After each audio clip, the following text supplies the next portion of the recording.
Tindahan nga na sa sud sa compound sa simbahan sa Barangay Poblasyon, Talisay City. Gilungkab mga minoridad ang gituhuang responsable ini. Ang report ni Femari Dumabo.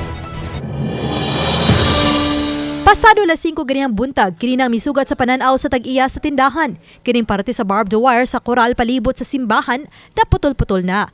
Gibali kining gagmay nga steel bar kilid sa kananan nga gituwang gihimong agianan sa mga kawatan.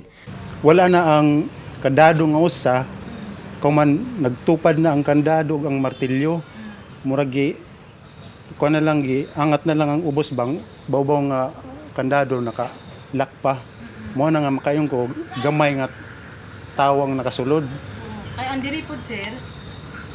Oo, diha. Gamay man sa nga... In-trip posible. Diha man sa gamay sa diyang agyanan, nakalusot po.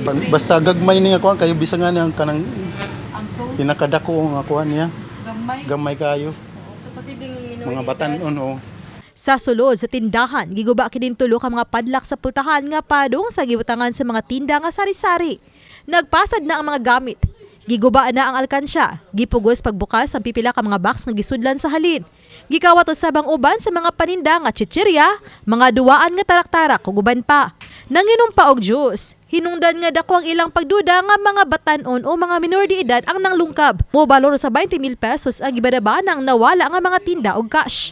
3 years na mo dere wala gyud mga wat.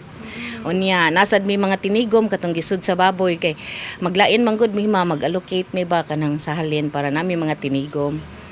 So ari ra gyud na mo ibutang ang mga gwardiya jud diri sa simbahan mag-roofing gyud na sila. Oo. Sila ra sad tuy gibantayan kay so far sa akong nakita in 3 years na ko diri kaning mga gwardiya sa simbahan maayo gyud mag-roofing gyud na sila pirmi. Ang Talisay City Police ang padayon pa sa gihimo nga pakisusi usas ilang subayon kun aduna bay CCTV sa silingang establishmento. Mga investigador nga nagkakandak ng investigation para malaman natin kung sino yung posible na gumawa nito. Pero sa initial report natin, base mga batanon lang kasi maliit lang yung butas tapos hindi kinuha yung mga valuable items like yung computer na siguro recommendation natin sa LGU yan para at sa tulong ng ating mga barangay ma-implement natin talaga yung curfew hours. Oba ni Cleofer Lumayag, Femari Dumabok. Balitang Bisdak.